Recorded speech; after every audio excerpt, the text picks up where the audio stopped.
Hello guys, welcome to our channel. दोस्तों, मेरा नाम अली हैदर है। मेरा नाम आमिर है। दोस्तों, महाभारत हम देख रहे थे और अभी एपिसोड मिला है 155। लास्ट में तो यार बहुत ही यार मतलब एकदम गलत हुआ था द्रौपदी जी के साथ। वो जो दुशासन है वो लेकर आया था बालों से पकड़ कर, हम तो देख ही नहीं पा रहे थे। जिस प्रकार ये सभा अंधकार में डूब गई है, उसी प्रकार सम्राट धृतराष्ट्र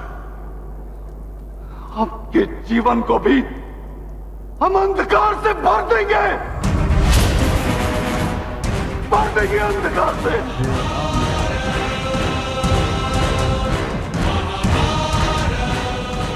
ये किस प्रकार की दुष्टता है दुर्योधन? ज्येष्ठ, हमें आदेश दीजिए, शस्त्र उठाने दीजिए ज्येष्ठ। दुर्योधन, मैं इस राजभवन के एक एक पत्थर को तोड़ दूंगा। ज्येष्ठ, या तो हमारे प्राण ले लो या इस दुर्योधन के प्राण लेने की आज्ञा दो।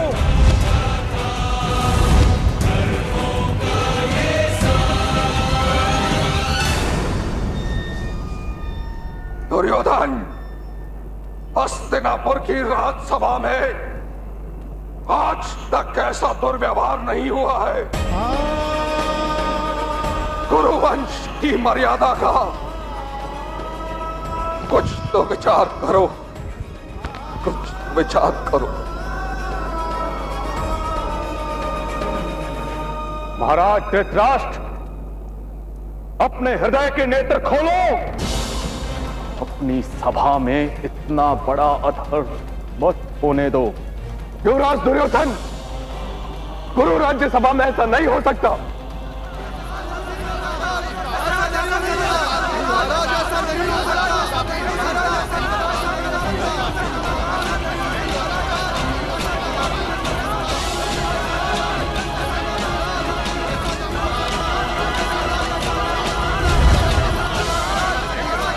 मौन रहो, मौन।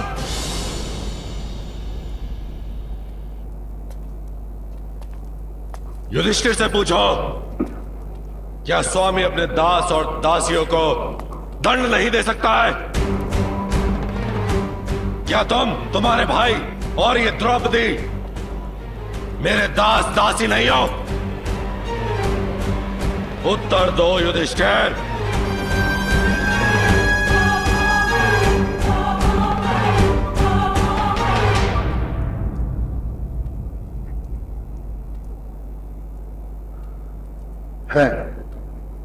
है हम दास दासी, पर यह किस प्रकार का दंड? मैं दासी नहीं हूं। राज्य बल से जीता जाता है दुर्योधन, छल से नहीं।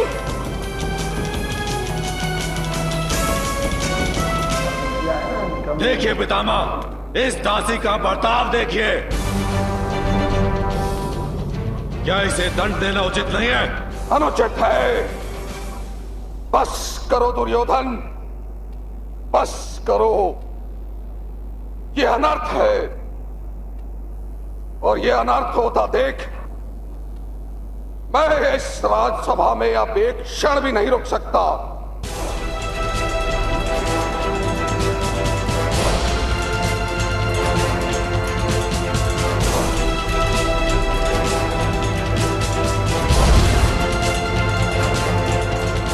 ठहरिए महामहिम भीष्म।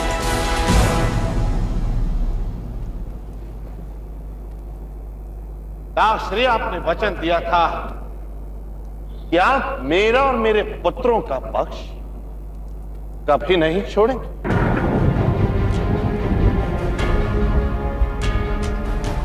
मैं माता गंगा का पुत्र अपनी माता की पवित्रता की शपथ लेता हूं। मैं हस्तिनापुर का राजा नहीं, दास बनकर अपना जीवन व्यतीत करूंगा। जब तक तुम राजा बनकर हस्तिनापुर के सिंहासन पर बैठे हो, तब तक मैं हस्तिनापुर और तुम्हारा सेवक बनकर तुम्हारे हर शब्द को आदेश मानूंगा।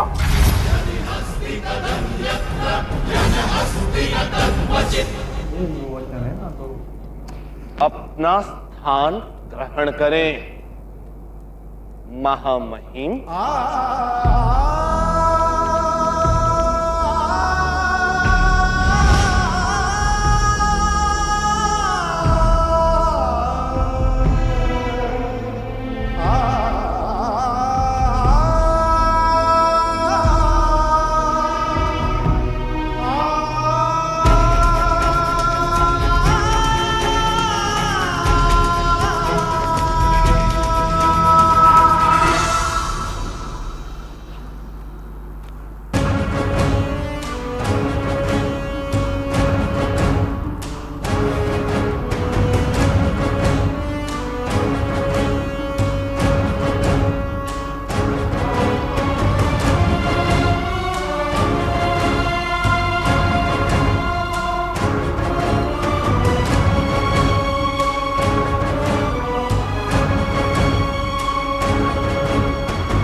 कहिए पितामह।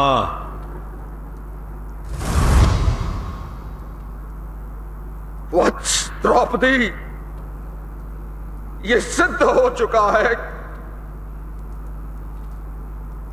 कि तुम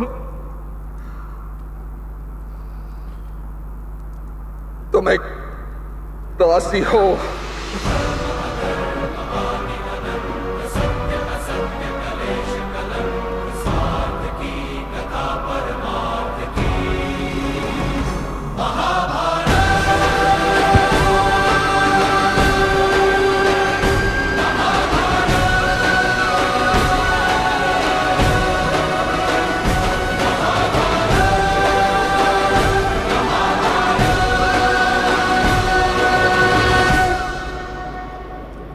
युवराज दुर्योधन,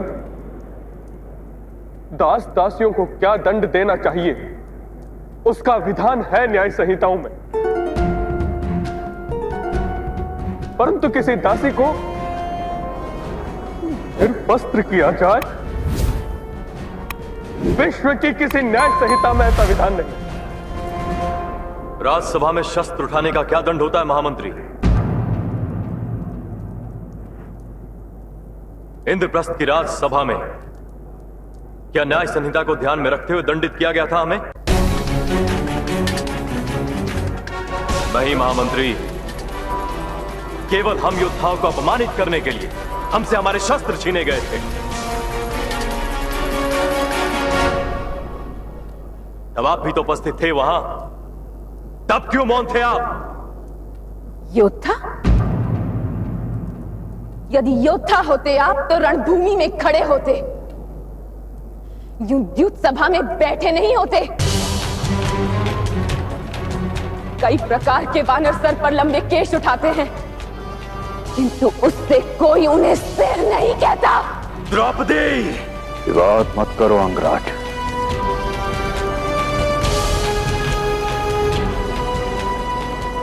बात मत करो। दुर्योधन, हम इस राजसभा में किसी स्त्री की मर्यादा भंग नहीं होने दे सकते।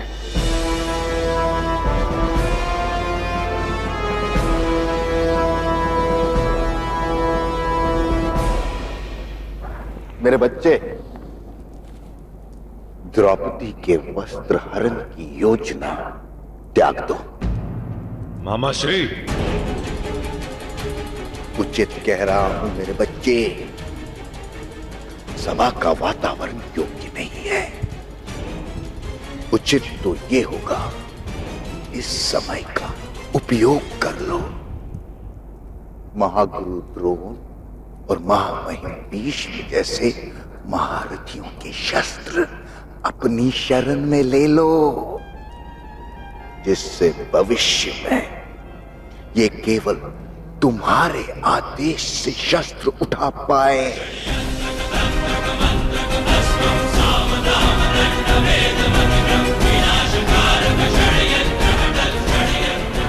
ठीक है, ठीक है।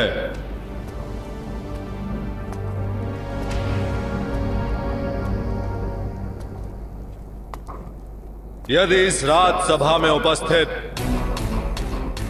सभी मेरे सामने अपने शस्त्र त्याग करके हाथ जोड़ेंगे,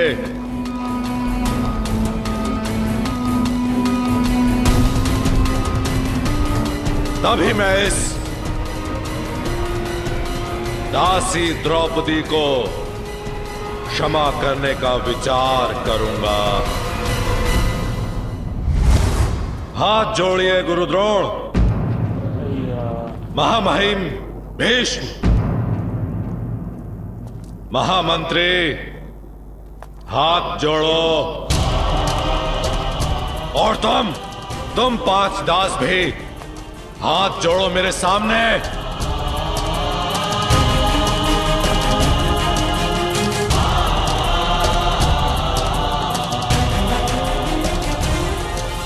सब हाथ जोड़ो मेरे सामने।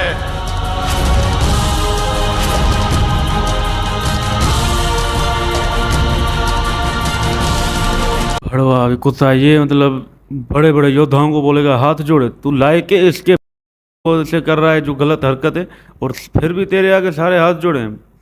बहुत गलत कर रहा है यार, ये सारे इतने इनको रोकने की कोशिश कर रहे हैं लेकिन इनको अकल ही नहीं आ रही। ये शकुनी मामा यार कहाँ की दूर की सोच रहा है यार, अभी उसको समझा रहा है, फिर भी मैं समझा चलो इसमें थोड़ी अच्छाई आ गई, बोल रहा है मत करो, पर कमीना बोल रहा है नहीं शस्त्र हमारे लिए उठाएं, ये ऐसी कुछ प्लानिंग करो यार, बड़े हरामी यार। और वहाँ वहीं भीष्म जी के लिए तो मैं ये कहूँगा कि भाई आप वचन लेने से पहले सोचते तो सही, आप भी दो दो बार वचन दे चुके। पहले तो वहाँ नदी के सामने गंगा के सामने आपने वचन दिया, वो तो ठीक है, हम ठीक है माँ के लिए आपने वचन ले लिया, लेकिन यहाँ पर जो दूसरी बार आपने वचन दिया वो तो आपके ही गले पड़ रहा है ना। अभी आप खुद तो सोचिए कि ऐसे ही वचन ले रहे हो तो आप खुद परेशान हो रहे हो, ऐसे नहीं होना चाहिए यार। आपके सामने धर्म हो रहा है और आप ऐसे खामोश होकर सभा को छोड़ने की बात कर रहे हो, ऐसे नहीं करना चाहिए। बाकी यार ये तो दुर्योधन वाले हैं, ये तो कमी नहीं है, हम इनको गालियाँ ही देंगे और क्या करेंगे, हमें तो बहुत इन पर गुस्सा है यार, बड़ा ये अजीब हो रहा है यार ये सब कुछ। और वो पांडुपुत्र भी शस्त्र उठाने की बात कर रहे हैं, पर बड़ा भाई है कि बोलता है कि नहीं हम दास है, दासियाँ हैं। और द्रौपदी जी तो बेचारी वो तो दासी हैं ही नहीं, उनके साथ ये छल बोल रहे थे, ये धोखा किया है उन्होंने, उनकी मर्जी के बगैर उनको दासी बना दिया, ये ज़बरदस्ती है। एक तो गेम उन्होंने चीटिंग करके खेला, दूसरा इन्होंने जो कुछ ये किया सब कुछ गलत है। बहुत हमें इन पर गुस्सा है यार। सही बात है यार, यार साले कमीने इतने गिरे हुए हैं भाई, हम थोड़ा इनके लिए फील भी नहीं कर सकते कि यार ये अच्छे हैं, इनमें अच्छा ये नहीं भाई। अभी थोड़ा फील हुआ कि शकुनी मामा इसको रोक रहा है, पर कमीना इसको आगे का सोच रहा है, बता रहा है कि आगे ये हमारे काम आएंगे। तो यार ये देखो कितने बुरे इंसान है यार ये, मुझे तो इन पर इतना गुस्सा आ रहा है। और ये धर्म वालों की तो जीत ही नहीं हो रही, हर बार अधर्मियों की जीत होती है। और ये महाभीष्म जी है वो तो वचन तो ले लेता है, अभी देखो कितना, अभी सभा से जा भी नहीं सकता, बस वचन के आगे भाई कुछ नहीं कर सकता। मैं तो कहता हूँ 100 बार सोचो, 1000 बार सोचो वचन लेने से पहले। ये देखो अभी आपके सर पे पड़ गया है वचन, गले में लग गया है कि भाई वचन लिया है आपने, हम भीष्म जी आपका किस काम के भाई, आप जो हरामी हरामी है उनके ही आप खिदमत कर रहे हो, नहीं कर सकते भाई। सबसे पहले तो गला दबाओ धितराज का, जो ऊपर से वो बैठा हुआ है अंधा, वो महाराज का है भाई, वो तो मेरे ख्याल में कोई अड्डे का महाराज है, मैं सीधा बोल रहा हूँ। इतना सारा महाराज ऐसे नहीं होता, हमने भी महाराज बहुत सारे देखे रिस्पेक्ट करने वाले, हरामी भी देखे, मगर इस तरह किसी सभा में कोई स्त्री की है ना ऐसी इंसल्ट नहीं हो सकती। यहाँ पर तो यार पूरे का पूरा इन लोगों ने तबाही कर दी है। शकुनी बोलता है सबको बोलो हाथ बांध लो, ये हमारे शस्त्र काम आएंगे। भाई कौन का ये शस्त्र काम है, ये ऊपर से ये वचन, ये हमने शुरू से लेकर वचन अभी तक देखा है भाई, एक मर्तबा तोड़ दो, अधर्म कर दो, के चक्कर में सारा कुछ लुट गया। सही बात है हाँ भाई। दोस्त तो भाई सबसे बड़ा युद्ध का है वो, क्योंकि धर्म के पीछे पड़ा है, कुछ जरा अधर्म भी भाई कर रहे हैं जिंदगी में भाई। यार गलत हो रहा है, इनको कुछ हल निकालना चाहिए। वो बोल भी रहे हैं कि दास और दासियों के लिए अगर उन्होंने गलती की है, आप उनको दंड देना चाहते हैं तो अलग दंड भी है, ऐसा नहीं कि सबके सामने आप एक औरत की इंसल्ट करो। लेकिन ये कमी नहीं मानते ही नहीं, घटिया किस्म के लोग होते हैं यार, ये कितने गिर चुके हैं यार, इनको नहीं करना चाहिए ना। क्या है इनका, मैं तो कहता हूँ भाई अधर्म कर लो, एक थोड़ा करो, कितने कमीने इनके साथ, एक अधर्म कर लो भाई, कुछ बड़े योद्धा है, छोड़ दो इनको, गला दबा दो इनका अभी। हाँ जब शस्त्र उठाएं ठीक है, आपका अधर्म होगा, आपका धर्म टूट जाएगा, पर अधर्म कर लो, औरत की रक्षा होगी, हिफाजत होगी, आपके भगवान खुश होंगे, तो आप उनके लिए ऐसा करो। ये ऐसा धर्म भी नहीं हो सकता कि आप औरत को नीलाम कर दो, ये बहुत गलत है। बाकी देखेंगे नेक्स्ट एपिसोड में क्या देखने को मिलता है। अभी तक तो हम डिसअपॉइंट है पूरे के पूरे भाई। ये विदुर जी भी क्या है, बस रोने वाली शक्ल लेके बैठ गए यार। पहले तो वो भी बड़े बोलते थे ये नहीं हो सकता, अभी ये भी रो रहे हैं। रोने से कुछ नहीं होगा भाई, आप उठाओ शस्त्र, साथ दो पांडु पुत्रों का।